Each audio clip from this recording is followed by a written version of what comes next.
decided to postpone both joy and anxiety for the moment.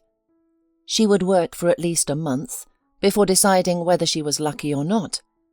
Most of her acquaintances, upon learning that she was seeking a job as a caregiver and had posted her resume on a job search site, shared cautionary tales about the profession. It seemed that anyone who had ever encountered into this field, be it a co-worker's great aunt or a friend's sister-in-law, would advise against it unless there were no other options. Annie saw no other alternatives. She needed to earn money for her grandmother's surgery. The queue for free treatment might not wait. The doctor at the hospital where Annie had started working after medical college had been frank about this. The operation should be done within the next 6 months. If I were you, I wouldn't rely on chance. Start collecting funds now. After this conversation, Annie called her mum, and they had a final brainstorming session. Previously, they had been afraid, postponing and hoping for something, but now a premonition struck them. There was no time left to wait. They went through their options. There was nothing to sell except a small apartment in their native town, where, until recently, she, her mother and grandmother had lived as a trio. And then Annie left for the city to study and work. She missed her mother and grandmother, but wouldn't admit it to anyone. It seemed like such a childish feeling that she feared being laughed at. When walking around the city with her friend Amanda, in the most beautiful places, she often thought, I wish I could walk here with my mum. She loves this city so much, but she hasn't been here in so long. Laura, Annie's mother, worked as a geography teacher in an only town school. She had dreamed of travelling all her life, but could only afford modest trips to the 3 nearest regions, always taking little Annie with her, delighting in her daughter's curiosity.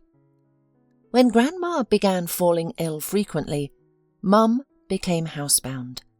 Laura never complained, but Annie sensed how sad her mum was, that she couldn't get away for even a weekend.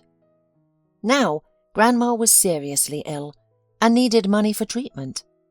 Annie and her mother discussed taking out a loan, but given her mother's salary, banks would only offer them huge interest rates. Annie hadn't even worked half a year yet, so she wasn't eligible for a loan. Annie, let's be honest. What if we can't pay it back? Her mother said. I'm scared of these loans. We can barely make ends meet now, and with a loan, we'll be half-starved. That's just the beginning. Life can throw such curveballs. If something happens to one of us, the other won't be able to pay a loan, and those debt collectors will come knocking. No, we have to do something else. We need to find another job. Laura always took on part-time work. Sometimes someone needed a geography tutor or an hour of babysitting. Of course, it was a pittance. Mum couldn't take on anything more serious because she was afraid to leave Grandma unattended for long. I should have thought of this sooner. Silly me, the mother mused aloud to Annie. I should have quit school long ago and learned an online profession. I wonder if there are remote travel agents. And I'm stuck in this job. I don't know why. Now it's too late to cry over spilled milk. We need money quickly, and something must be done. Of course, Laura knew why she stayed, but she didn't want to appear sentimental. She loved her work and knew how to connect with her students. They respected the geography teacher, found her lessons interesting, and behaved better than in many other subjects. Laura and Annie decided that if neither of them found a well-paying job within a month, they would have to take out a loan. Now, with the month almost over, their job search had yielded no results. Well, think about it. Many people take out loans and somehow manage. Laura tried to reassure herself cheerfully while talking on the phone with Annie. I'm just being overly cautious, afraid to take a risk. We'll wait a week and then go to the bank. Come what may. Annie remained silent, desperately hoping for a miracle. In her resume, she mentioned that she had graduated from medical school with honours, figuring that might help. She also stated her plans to study paediatrics in the future. She even included the real reason for her urgent job search, the need to raise money for a relative's operation. Her friend Amanda advised against this, saying, "It's unnecessary. Better to remove it. No one's interested in your personal circumstances. On the contrary, they might think you'll be preoccupied with your own problems and won't work well." Annie considered this and replied, "No, I'd better leave it in. Maybe they'll think that if the reason is so serious, I'll work faithfully. You yourself said yesterday that people in good situations don't sign up for such work." "Well, yes, I did say that. Our ever-memorable you," Amanda agreed reluctantly. "Just don't grab the first offer if it's absolutely unsuitable." "What counts as unsuitable, Amanda? I need to know so I don't fall into that trap." Annie tried to joke. "You'll know it when you see it. The most common scenario for caregivers is probably some bedridden elderly person who needs to be turned, washed, and all that. Probably cranky too. And look at you. You're too tiny for such a job. If the patient is too heavy, my potential employers will refuse me right away," Annie reassured her friend. "My 50 kilograms won't inspire much confidence." "I've been telling you for days, this isn't the job for you." "Amanda, what is for me then?" "Well, whatever. Just give it a try." Yes, the first 2 weeks of the job search proved even more disheartening than Amanda had predicted. There were no real options. A few people agreed to hire an inexperienced nurse, fresh out of nursing school, but upon seeing Annie, they immediately declined.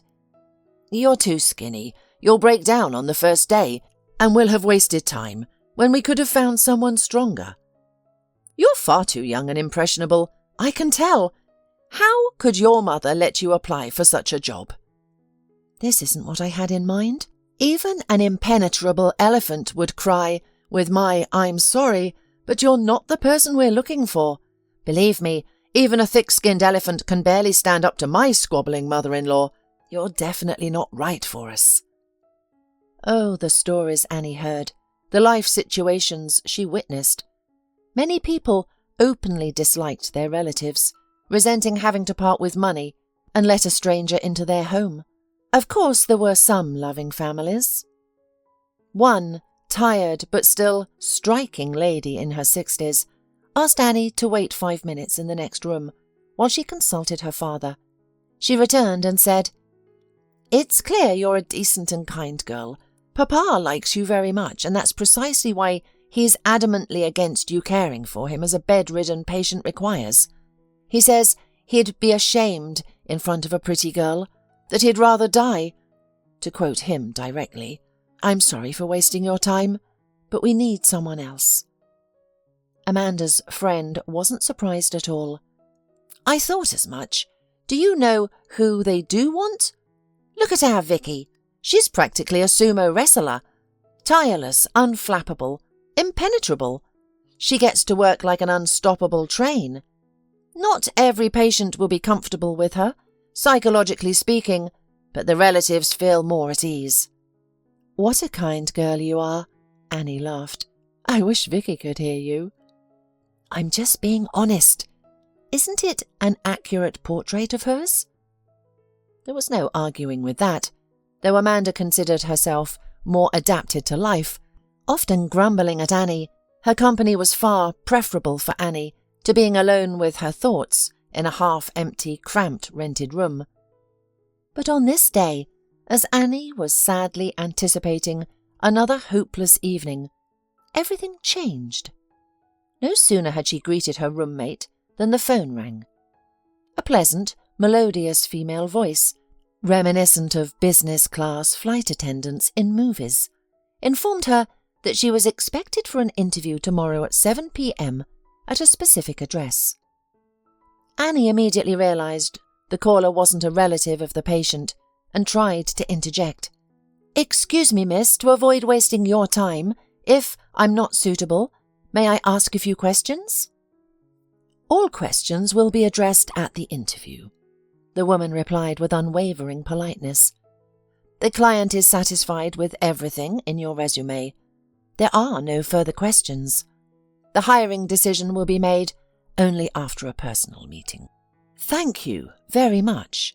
I'll be there by 7 o'clock," Annie responded, unconsciously mimicking the woman's tone. I wonder if she thought I was mocking her. Well, she had to go. It was an odd start, though, hiring a caregiver through a secretary. Who could it be for? But as her beloved grandmother used to say, any attempt could lead to success. Annie couldn't remember what exactly her grandmother had been referring to, but the phrase had stuck with her. The next day, after some consideration, the young woman decided to splurge on a taxi. It was already autumn, and she'd have to navigate an unfamiliar neighbourhood in the dark, risking being late. The cab driver brought Annie to a high wrought-iron fence, behind which stood a 2-story cottage surrounded by a garden. It had an elegant stone facing and a matching stone archway at the entrance. A garden lantern illuminated the archway, making it resemble a cavernous grotto. This gave Annie a slight chill. She'd never been to a house like this before, let alone on business. "Some people really know how to live nicely," the cab driver whistled, looking at Annie in surprise. He probably wanted to ask what she was doing there. She certainly didn't look like an escort. "I'm here to apply for a nursing position," Annie answered his unspoken question. "Ah, good luck to you then," the cab driver wished her. "I hope they won't be stingy with the pay." He drove off, leaving Annie with 15 minutes to spare. Lights were on in the cottage. The guards had probably spotted her already, so it seemed silly to pace along the fence. She pressed the soft, pliable bell on the gate's wicket.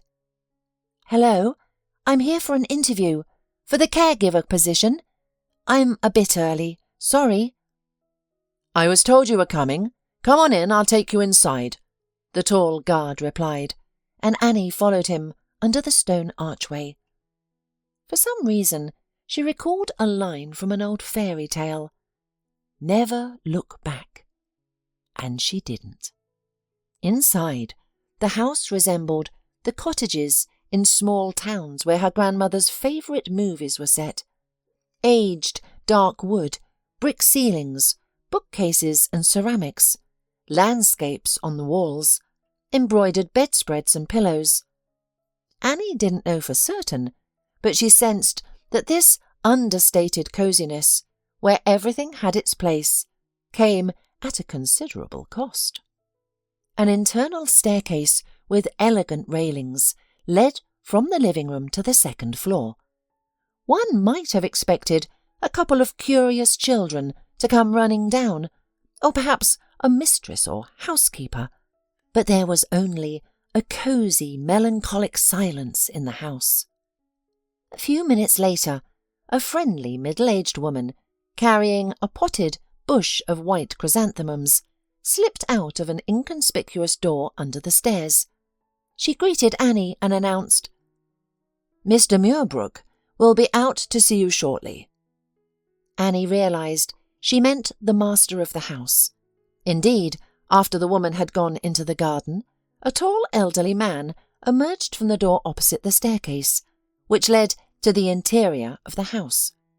He walked with a stout cane, but kept his back straight, his frame gaunt and wiry. He's not having an easy time, but you wouldn't know it at first glance, Annie assessed immediately, briefly studying the elderly man's face. He might want to give the impression that everything's in order. How old could he be? Probably well into his 70s, judging by the wrinkles. But it's difficult to tell with this gentleman. His hair is grey yet thick, slightly curly and nicely cut. The loose pants, sweatshirt and moccasin shoes could belong to a 30-year-old. The man suddenly caught Annie's gaze. With understanding, he smiled, with just his eyes, and said, a hint of irony in his voice, "Have you had time to assess who you'll be working with? I'm Austin Muirbrook, the owner of this house, and the sole representative of my family. I'm looking for a nurse for myself. Oleg, thank you. You can return to your duties." The elderly man dismissed the guard and then, addressing Annie again, pointed to the armchair by the fireplace. "Please, have a seat. Tell me about yourself, and then I'll outline my thoughts and preferences." She obediently sat down, while Mr. Muirbrook chose to remain standing. He leaned comfortably against the fireplace, his posture relaxed, conveying that he had plenty of time and was ready to listen to Annie's life story in detail. "Mr. Muirbrook, I hardly have anything to add to the information on my resume," she said, feeling flustered. "I'm Annie Lopez, 20 years old, graduated with honours from nursing school. I worked as a nurse in a hospital for a short time, but I'm familiar with caring for seriously ill patients. This prospect doesn't frighten me. In general, other potentials always asked my leading questions when they saw me. For example, how will I cope with heavy physical or psychological strain?" Annie tried hard to think of something else to say about herself, but no ideas, not even the smallest one, came to mind. And there was silence in the room again. But it didn't seem to bother Mr. Muirbrook. "All right, leading question it is," he said, rubbing his short, stubbly beard. "You have the demeanour, appearance, and speech of an educated young woman. You're most likely intelligent and observant. Why didn't you go straight to medical school to become a doctor?" No one had ever asked Annie this question before, and she had never considered how to answer it in a way that might help her secure a job. "Don't panic," she thought to herself. "Mr. Muirbrook is, in his own words, a lonely man. Maybe he's used to talking about life with the guards and other staff to dispel boredom, and here I am, an alarmist, immediately fearing a catch. If I answer you honestly, you might think that I'm trying to make you feel sorry for me," Annie warned. "Thank you for the warning. Give it a try," he replied amicably. "There's no mystery, really. It's like many people's situations," she responded. "I only have a retired grandmother and my mother, who works as a geography teacher in my hometown. Medical college takes 6 years, and if you study diligently, it's impossible to work full-time. And there's certainly no one to support me all these years. On the contrary, my family needs my help. I plan to work after nursing school, first wherever they'd take me without experience, and after a year, look for vacancies in private clinics. I hoped to save up some money and try to enroll in medical college in 3 years. "There's nothing pathetic about your story," Mr. Muirbrook declared. "It's just that everything worked out a little later than for those who had someone to support them. There's no tragedy in that." "I haven't been thinking about it at all for the last months," replied Annie. "The important thing now is to raise money for my grandmother, and then we'll see." Mr. Muirbrook rubbed his beard again, nodded and shifted his posture slightly by the fireplace, rearranging his cane to adjust his centre of gravity. He then said, "Now, I'll tell you a bit about my wishes for a nurse. It might be a tad boring. My attending physician, whom I trust, strongly recommended this staff position. I have mixed feelings about medical professionals. I dare say their recommendations to constantly worry about health can turn a person into a wreck before their time. I've seen enough examples of friends who denied themselves a full life, protecting their health, and now they're gone, because no one knows how much time they have left. I prefer another principle. Anything that gives pleasure can't be harmful. My doctor somewhat agrees with me. I have a small business that I run for my own enjoyment, and I devote quite a lot of time to it. This excitement gives me the energy to live. But extremes are always foolish. I can't forget that I'm not a young man anymore, and that I have some rather unpleasant health issues. I don't want to collapse in an undignified manner at a business meeting. I have my reputation and other social tinsel, after all. Why disappoint people? That's why I need someone who will give me injections on time, ensure I take my medications punctually, and make sure I don't drink more hard liquor than I should, and all that sort of thing. I'm not bedridden. I don't need hygienic care. Of course, there are times when I'm in bad shape, but then I only create problems for my bodyguard, whom I pay for it. The nurse won't see those problems. To be precise, you won't see them if you take the job. Frankly speaking, those stern, studious women skilled in bedsore prevention put me in a sombre mood, reminding me of the inevitability of becoming an old wreck. I immediately told them they were unnecessary. Mood is the most important thing for health. I know better than doctors. I need someone pleasant to talk to. If I'm not completely repulsive to you, and if the remuneration is satisfactory, I'll be glad to hire you. The contract will be drawn up properly, with the salary and overtime clearly stated. It's a live-in position, so you won't have to pay for housing. If you agree, Annie, you'll be shown to a room, and you'll need to speak with my attending physician, Dr. Palermo, to get detailed instructions on how to treat the guinea pig. You mean the patient, don't you? Annie corrected with a cautious smile. Did I say something else? Mr. Muirbrook raised his eyebrows mockingly. I accept your offer. When should I start work? I'll probably need to give notice at the hospital, and I can start work right after my last day. Annie, I'll agree to languish in suspense for 2 weeks, said the old gentleman soothingly. But promise not to throw yourself into this scorcher at once. Let's put it this way. Now you talk to Dr. Palermo, and he tells you everything unpleasant about me. If after that you don't change your decision, we'll show you the room, kitchen, and all the amenities. Then I'll be waiting for your call after the conversation at the hospital. From the very next day from your resignation, we'll conclude our contract. Deal? The conversation with Dr. Palermo turned out just as Annie had foreseen. The doctor immediately warned that he preferred to call things by their proper names. Annie would have liked her premonitions to be the fantasy of an impressionable girl, but they were confirmed by the doctor. Despite his seeming cheerfulness, Mr. Muirbrook was seriously ill. This was evident above all from the list of his medicines. It's much easier for him to bear an ailment when he treats it with disdain. That's just the way he is, Dr. Palermo explained. And you have to take his illness seriously, but don't show it. Play along with the employer. Can you manage? Think about it. It's a job for a person of a certain type. Easy only at first glance. Actress, nurse, and psychologist, all in one. I realised that my patient wouldn't choose a grim nurse with strong arms for the part, but I didn't expect to see a young girl like you. I think I can manage, Annie replied.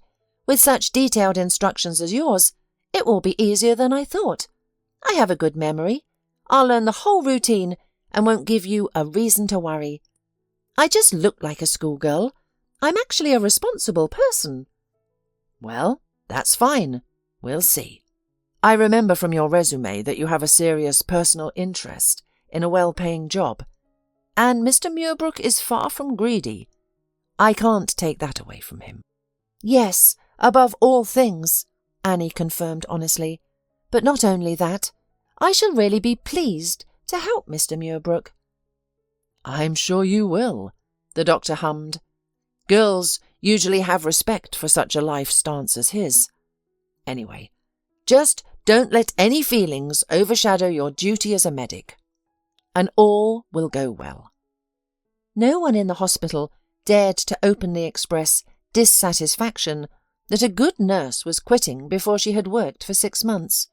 Such were the girl's circumstances, when money was really the main thing. Having learned the date of dismissal, Annie first called Mr. Muirbrook's secretary to agree on the date of signing the contract. After waiting for a return call, she immediately rushed to call her mother. "Oh, Annie!" Laura didn't know whether to rejoice in such a thing. "You are brave. You're not like me. I guess I'm so unfamiliar with the realities of life at my school because this kind of work makes me anxious. What kind of people are you going to be around? Send me the address of the house where you'll be living. And the salary is suspiciously high, so think of unspecified duties, like in the fine print of a loan agreement. I realise that all this may only be scary in my head." "Yes, Mum, only in your clever globe-encompassing head." Annie laughed affectionately, wanting to cheer her mother up. "The salary is high because the schedule is irregular. I don't even have full days off. No one else will make injections for me, and I can't trust anyone to track the medicine intake, and they have the right to wake me up at night if they need help. I'll call you and tell you about my life and my surroundings to make you feel better. And Grandma too. She loves stories with new characters." "And don't even think about telling Grandma that you got a job like that," Mum pleaded. "It's not good for her to be nervous. What kind of Medicare you are in if you don't understand? She knows nothing about our decision, waiting for a scheduled operation. She's a naive elderly girl. When you call her, tell her how much you like everything, the city, the staff at the hospital, and let her sleep well. She has enough worries that you have to earn a living instead of studying medicine at the college." As for her friend Amanda, she didn't believe Annie's story until she saw the contract. Unlike her mum, she was not at all surprised by the size of the remuneration. "In principle, yes, not bad. I'm even jealous. But it could be more for a job like this. No weekends, no passes. Sit 24 hours a day in this house. Are you allowed to go out on the town and have some kind of life of your own? Otherwise, you'll cry while you're saving money." "Amanda, well, it's all scheduled. There's plenty of spare time during the day. If I like, I can go to the city every day, even for a little while. To walk with you, for example. But I don't have to pay for room and board. I'll live on full board. I can save almost my entire paycheck. What are you grumbling about?" "I'm grumbling because I can't hear the joy in your voice. Surely it must occur to you too that things are not as serene as they seem at first sight." "Well, Amanda, that's it." Annie yanked her friend twice, lightly by the ponytail of bright red hair at the back of her head. "Stop trying to prevent me from setting myself up for the best." By the time Annie had worked for Mr. Muirbrook for 2 months, her mother's and friends' fears slowly began to subside. She preferred not to discuss the difficulties, but otherwise she did not lie in her stories.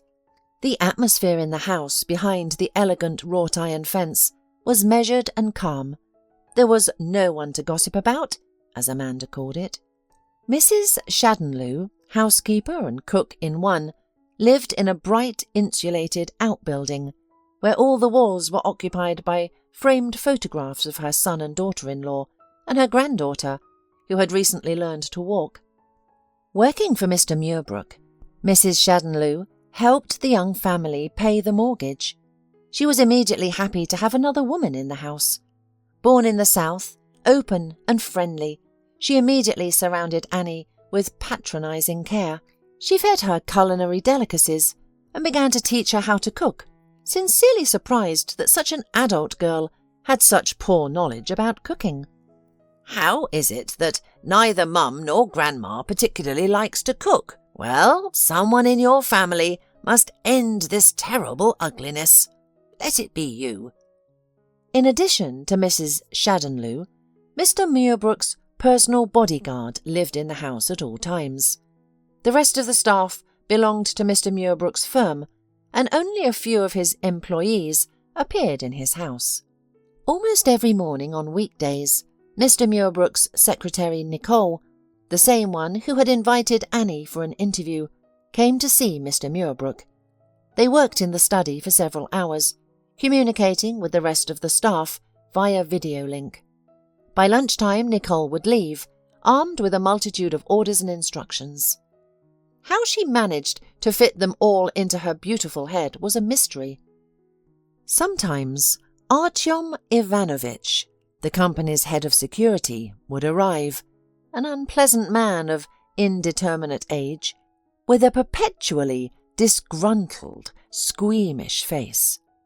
Annie felt awkward entering Mr. Muirbrook's office with medicine when he was present. "He looks at me like at a bug under a magnifying glass," she squirmed. "I'll have to learn to ignore it. I have clear instructions from the doctor. Whatever Mr. Muirbrook is busy with, he must take his medicine on time. He can make his discontented fish-eyed grimaces all he wants, but I'll come when needed." "I see you don't like my security officer," Mr. Muirbrook remarked to her once, without the slightest judgment. "Well, yes, I agree, he's not a very pleasant person, but he's a top professional in his work, and I don't have private affairs or conversations with him." Annie thought that she would never be able to separate one thing from another so consciously. However, Mr. Muirbrook turned out to be a very interesting man, and there was much she would like to ask him about. She restrained herself, not wanting to appear a naive fool. She was a hired worker like the others, and frivolous conversations with her employer were possible only on his initiative. Mr. Muirbrook enjoyed talking, but that didn't mean he was going to share details of his biography. By the end of her second month working for him, Annie knew enough about his views on life, but almost nothing about his life itself. It was easy for her not to mention his illness, but she had to stop herself when she wanted to ask about his family. Mr. Muirbrook didn't seem like the type of man who would enjoy living alone all his life. "Oh, Annie, I don't know," Mrs. Shaddenloo said.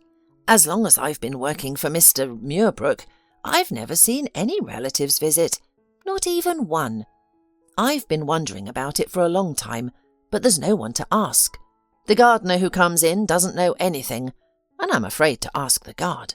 So I don't know any more than you do. I'm used to it now, and don't think about it much. It used to cross my mind a lot. There are such worthless men like my ex, and yet in their old age someone takes care of them. And here's a decent man with no one. Money can't replace people's care. You can't convince me otherwise. It's okay. You're the compassionate one, but many people work like robots.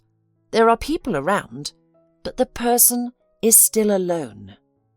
Annie's room was on the same floor as Mr. Muirbrook's bedroom, which wasn't surprising for a nurse.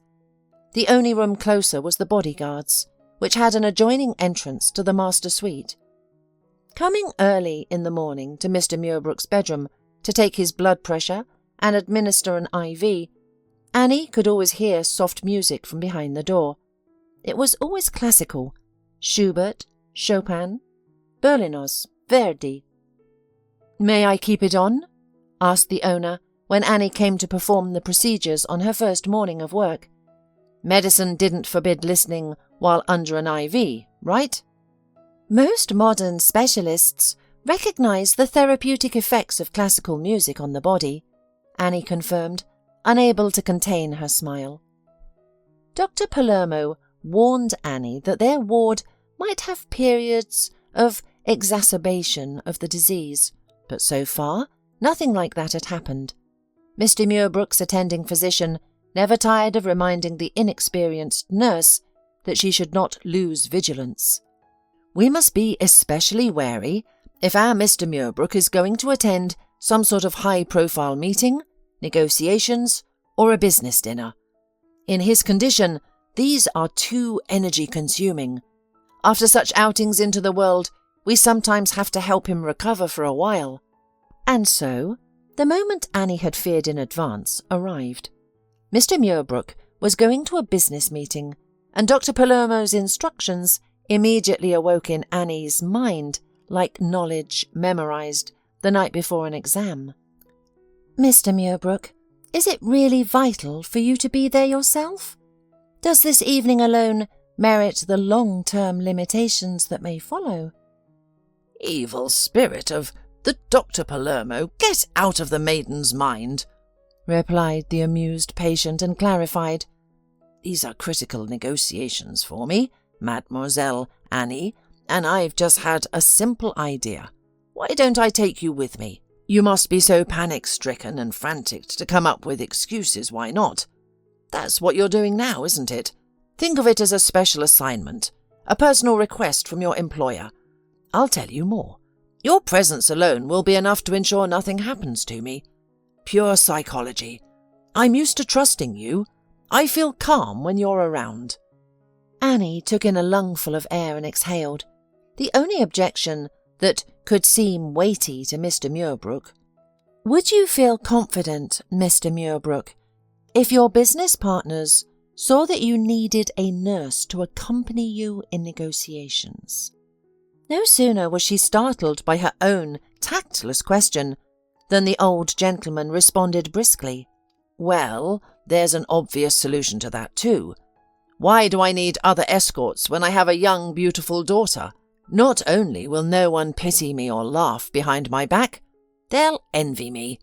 Besides, I have a habit of making inquiries about potential partners, their tastes, their passions, their outlook on life. The Chinese gentlemen I'm to meet are very committed to traditional family values, so a father accompanied by his young daughter is a perfect match for a reliable partner. Help me out, Annie." "Of course, for your health, I would feel more at ease being near you." The nurse began to ponder aloud. "But I might let you down. I am quite ignorant of etiquette. I could easily go with you on ordinary visits, but at such a meeting I would look ridiculous and spoil the whole impression." "Nothing of the sort," retorted Mr. Muirbrook carelessly. "You've imagined a reception at Buckingham Palace. Well, these business meetings don't resemble that at all. They're much simpler. You'll see for yourself, and you'll have one less prejudice.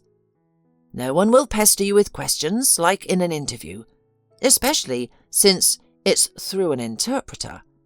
All you have to do is act natural and look after me as usual. On all sorts of small things, you'll be consulted in detail by the secretary, Nicole. She's well experienced in matters of etiquette. At the same time, she'll briefly tell you about the activities of my business. You didn't ask me and I kept quiet. Anyway, you have a whole week in reserve. You'll have time to tune in without hurry. Spend as much as you think you need on hairdressing and outfits. Payment at the expense of the company. This is my answer to your argument about lacking outfit." Later, Annie shared with Dr. Palermo all her worries, but to her great surprise, he only sighed with relief and announced, "I refuse to help you dodge that meeting. It is indeed better for the patient's health that you accompany him. In my experience, it's rare for a nurse to follow instructions so meticulously. Looking into your eyes, I would never have suspected such a trait in you. Besides, our Mr. Muirbrook lacks positive emotions, and here is such a nice adventure with masquerade. So, everything is for the good. Don't hesitate and go." Her friend Amanda didn't understand Annie's fears either. "Aren't you curious to see how everything is organized there? What kind of job could you play the CEO's daughter at? Take this opportunity. You'll have something to tell your kids. Oh, let's go shopping together. Let's pick out your dress and shoes." "Great, but Nicole will come with us too. She knows what stores the daughters of people like Mr. Muirbrook dress in. You and I don't." "All right, then I'll go with you some other time, so as not to spoil your reputation. In my company, You had better not appear in front of noble ladies." It was good that at least Annie had not told her mother. She had held back. "It's right not to tell," supported Mrs. Shaddenloo. "All mums have such a rich imagination. I know from myself. But if you're interested in my opinion, not a soul will guess that you're not Mr. Muirbrook's daughter. Dress you better, and you're a ready-made princess." A week later, on the way home from the negotiations, Annie suddenly realised that the meeting had been scaring her seriously turned out to be much more harmless than her expectations. The meeting took place in an expensive restaurant that the Chinese partners had loved during their last visit to the city. It was about the export of a large shipment of mineral fertilizers, and a contract favourable to Mr. Muirbrook had been concluded. Annie didn't understand anything about deals and decided not to go into it. It was better not to be distracted from her direct duties. But it didn't seem that Mr. Muirbrook was tired from negotiations, and she imperceptibly shook off the strains of the first few minutes. The youngest of the 3 Chinese approached her through an interpreter when it came to the question of what was better to see in the city if you only had 2 days. And, with scary business questions, none of the guests thought to embarrass her. Annie once again praised herself for choosing a simple, flowing turquoise dress instead of the burgundy one that Nicole had strongly advised. "Nicole, that dress is like for a princess, and this one is like for Annie Lopez," she justified her choice. Nicole agreed. "Then we should take this one. When you feel comfortable in clothes, you behave much more naturally." Annie marvelled at her polite calm. She herself was more tired from this shopping than from a normal day at work. Not all girls like shopping. After the contract was signed, gifts were exchanged. Mr. Muirbrook presented the Chinese side with the chess sets made of amber. But it appears that he was not the only one who had the habit of learning about his partner's preferences, and he was not the only one who could smile with just his eyes. The oldest representative of the Chinese company, with an oriental slyness in his look, nodded to the youngest, and the latter, with a slight bow, handed Mr. Muirbrook a violin case, which seemed to have come from nowhere, and accompanied it with a phrase which was immediately translated by the interpreter. "We often, and with pleasure, recall our first meeting with you. At that time, during our conversation, we realized how much you love music. You mentioned that you regretted never learning to play the cello. But when a person is young at heart, as you are, it's never too late to start.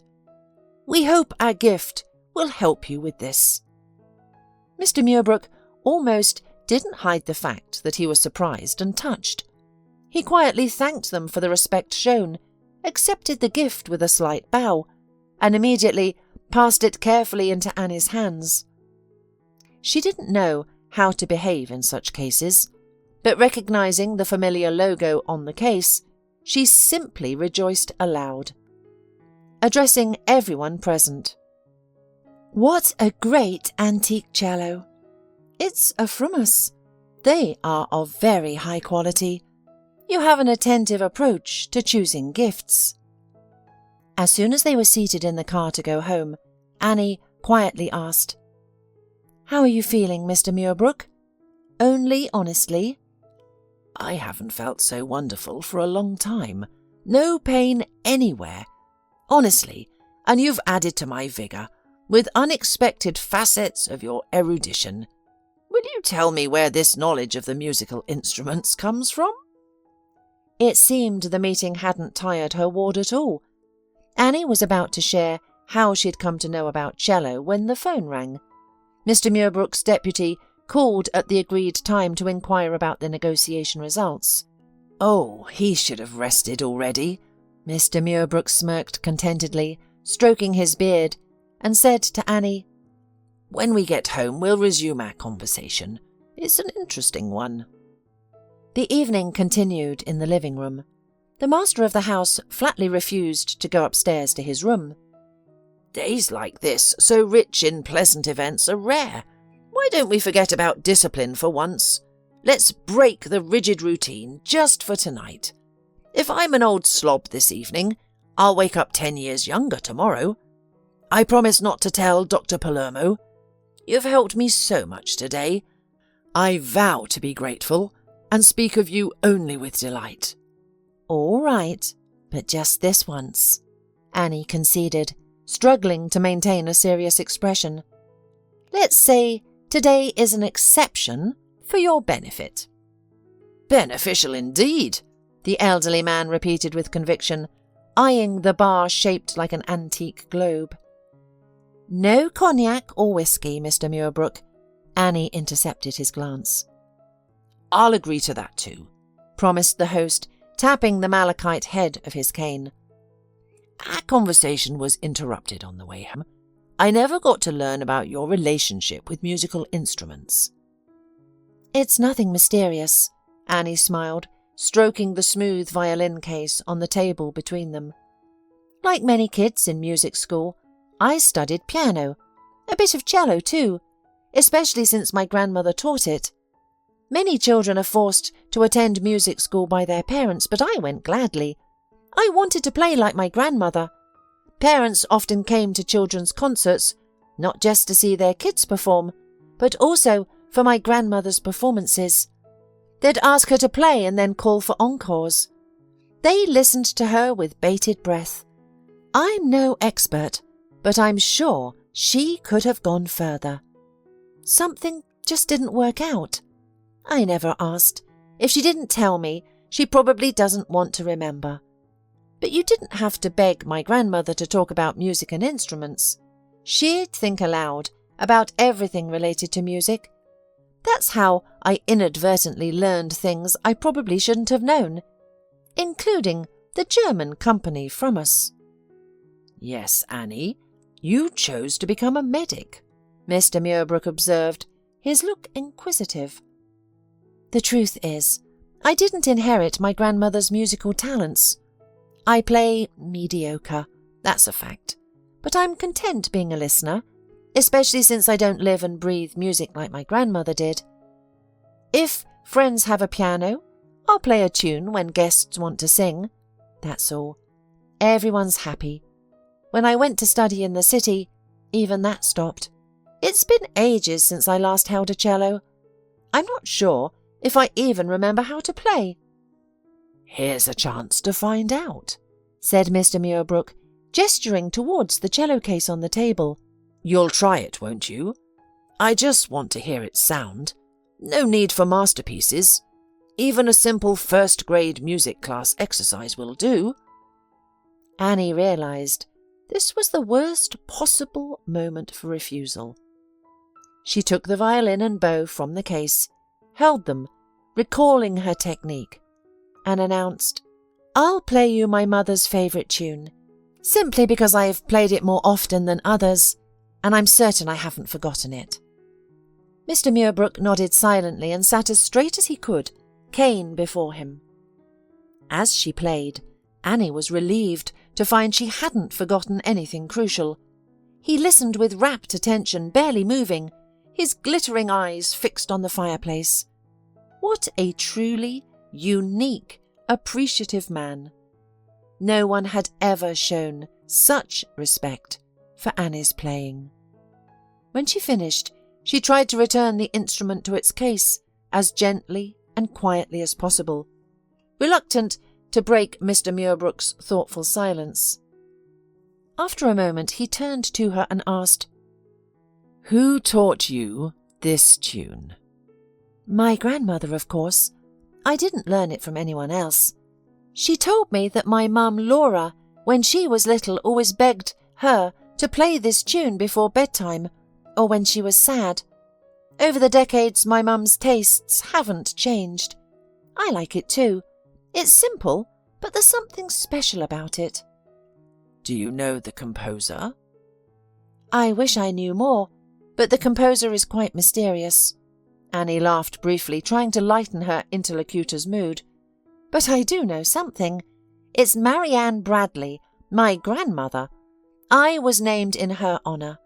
Funnily enough, my grandmother doesn't like her full name either. She always preferred to be called Mazzy. She even has a saying when she recalls her age. I was once called Mazzy, after all, and she winks at herself in the mirror." "Yes, often we don't truly know those closest to us," Mr. Muirbrook mused. He seemed about to add something, but hesitated. Annie noticed that fatigue was overtaking him, only temporarily held at bay by the day's pleasant events. "Let's go upstairs, Mr. Muirbrook. It's time for your bath, medicine and rest. It's been an emotionally charged day. I'm looking after you too. Thank you so much for the evening. I truly enjoyed it, even though I was hesitant at first.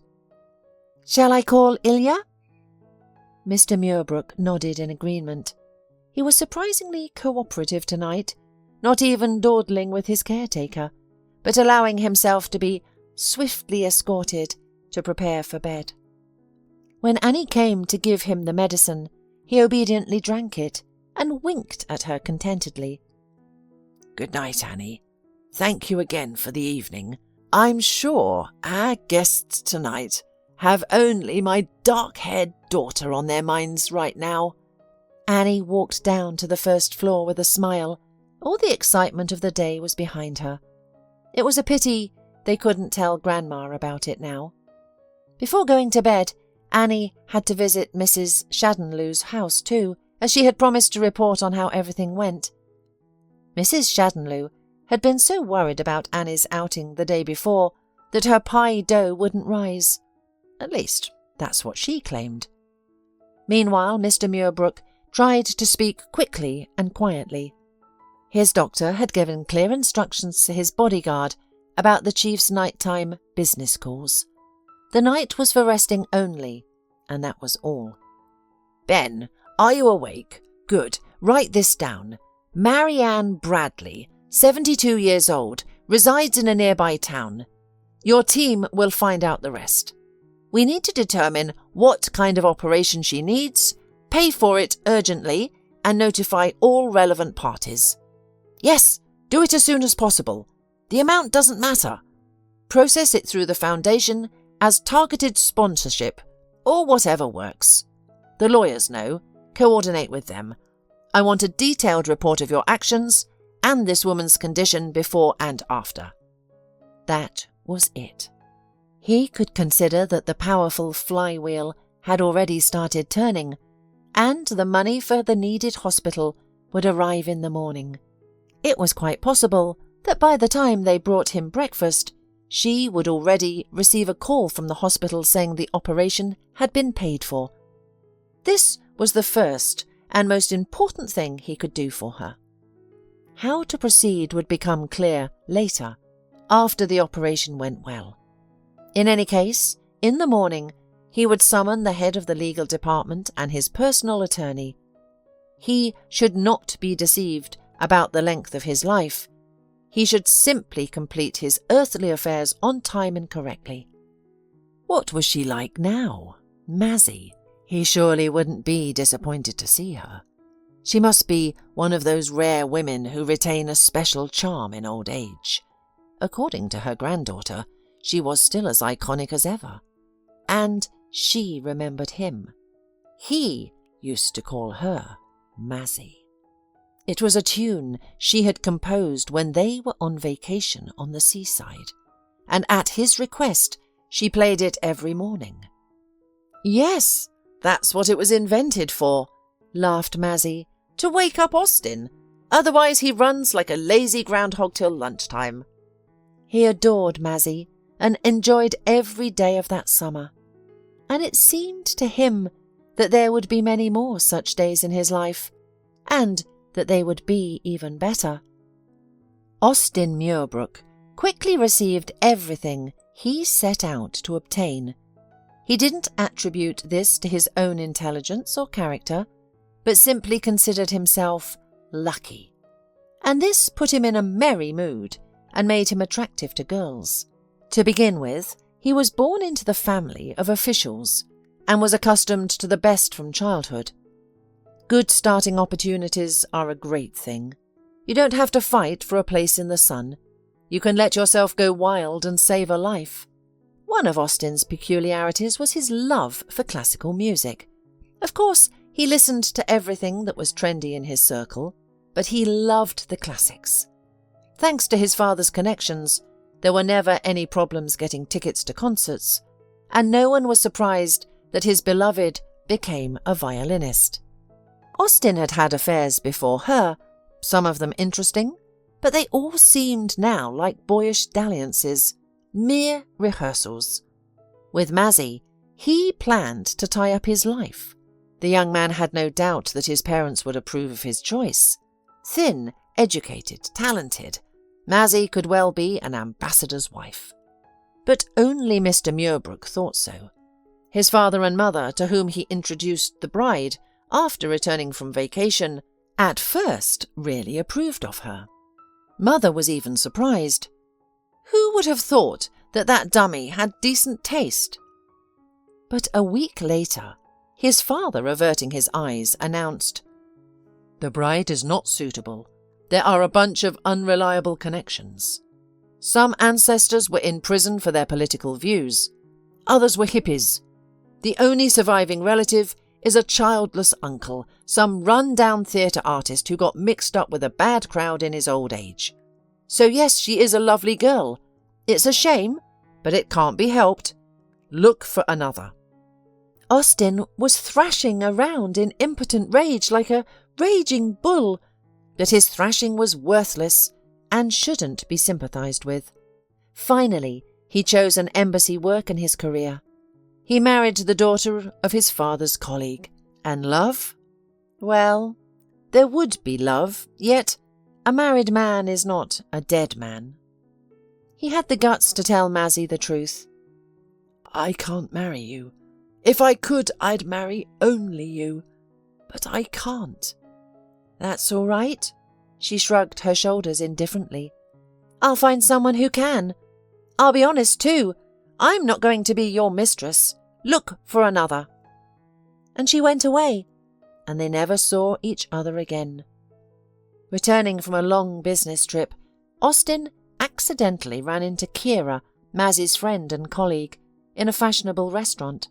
For some reason, he was as embarrassed as a schoolboy, and after greeting her with a few meaningless words, he asked offhandedly, "How is Mazzy?" "What else do you want from Mazzy, you rascal?" asked the not-quite-sober Kira. "You've ruined everything in her life." "We had a civilised break-up, Kira. She's a sensible girl. She wasn't even hysterical." "I recognise Mazzy. She's too proud to have tantrums. But just so you know, it was heartbreaking to watch her. She just resigned from her job and went to the provinces to her ancestral home, probably so she wouldn't meet any more people like you. She left pregnant and gave birth to a daughter, Laura. If I were sober, I wouldn't be talking to you right now. You're disgusting." Austen felt uneasy for a long time. Did Kira lie or not? Probably she just knew he would talk himself into forgetting it. It's his cowardly way. So what if he found out he had a child? He wouldn't even be allowed on the doorstep. Mazzy has a different life now. Let her be happy. And he should organise his own. 5 years later, he got divorced. More precisely, his wife left him for someone who loved her. They had no children, and each gradually developed their own separate life. They separated quietly, amicably, with relief. He didn't marry again, thinking it unnecessary. He compared all his girlfriends with Mazzy, and they all fell short, even the smarter and prettier ones. He threw himself into work, and then business. He was very successful. As he grew older, he began to wonder who it was all for, if there was no one to leave it to. When he fell seriously ill, he again counted himself lucky. It happened in his old age, when he had lived enough. But he didn't want to die, and entrepreneurial passion fueled his vitality. He continued to work just for the sake of it. He found comfort in giving many people the opportunity to earn and prove themselves. He also founded a charitable foundation with his partners. But it didn't seem like enough. And now it's confirmed again. He's Fortune's favourite. He still had a chance to redeem himself, and his granddaughter has come to visit. She looks after him like other granddaughters look after normal, decent grandfathers. For a paycheck? So what? Let's just say he's giving her pocket money. I'll talk to the lawyers tomorrow about the rest. A few months passed. As usual, before sleep, Laura called her daughter to share news about her granny's health. Grandma runs around like a spring chicken, so you could have quit by now. Compared to that old lady you saw after the operation, it's night and day. You don't need to work that kind of job anymore. If you weren't so shy to ask for a paycheck, you'd have been with us long ago. You could stay home for a month, rest, and then we'd think about where to look for a job. Or maybe you could go back to medical school. You're not the only responsible nurse in the world. Your Mr. Muirbrook won't die without you, like a monster without a beauty. If you want to show some decency, wait until you're replaced and come. Grandma misses you very much. She just won't admit it. You see, she doesn't want to manipulate you. How weirdo. Annie couldn't make up her mind to quit. But one evening, Mr. Muirbrook announced, "You want to go home, don't you, Annie? Don't be embarrassed. It's natural. Go for as long as you like. Dr. Palermo has found a replacement nurse for me. I asked him long ago, when you went to visit your grandmother after the operation. Just so you know, you won't get rid of me, but you need to rest and be with loved ones. I'll practice my violin without you. When you come back, you'll evaluate me, but only honestly." Annie left with a light heart, promising to call at least once a week. Grandmother looked and felt fine, as far as possible at her age for an ordinary grandmother. Her kind, sly eyes sparkled as she hinted that she'd like to talk to her granddaughter alone. Annie had no idea what Granny was up to, unless it was something her mother shouldn't know about. But when Laura went to work, Grandma dragged Annie for a walk in the park. She liked to chat while walking. "It's so tempting to rush and tell you," she smiled. "The story is totally mystical. My kind of story. I'm laughing, but it's not hilarious. So, I'll start right off the bat. When you visited me after the operation, you had barely left when my miracle doctor came to see me before I was discharged with my medical records, and I managed to get him talking.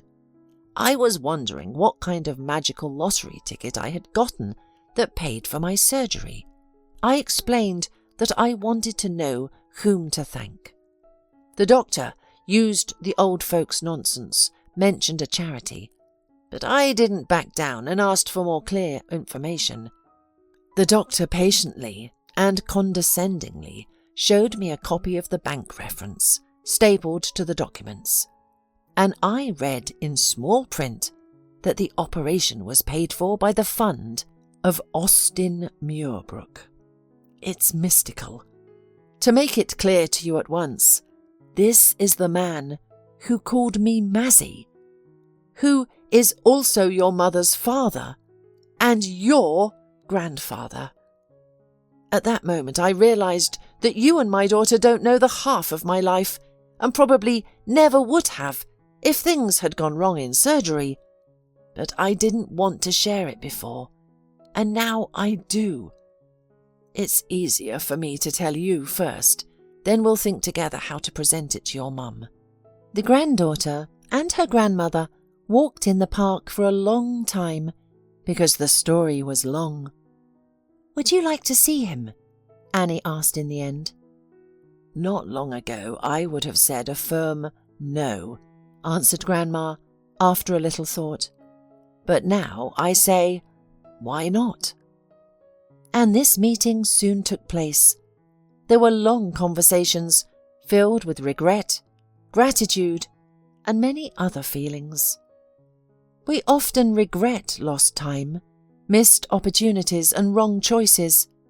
However, the main thing is not to spoil your present and future, because resentment in the heart blocks the path to happiness and tranquility. Mazzy and Austin decided not to dwell on the past, which is impossible to change, but to try to catch happiness, even in their later years. Mazzy moved in with Austin. They spend all their spare time together, as if trying to make up for lost years. Annie, with her grandfather's financial help, has finally managed to realize her dream and is now studying to become a doctor. She often visits her grandparents, and together they attend classical music concerts.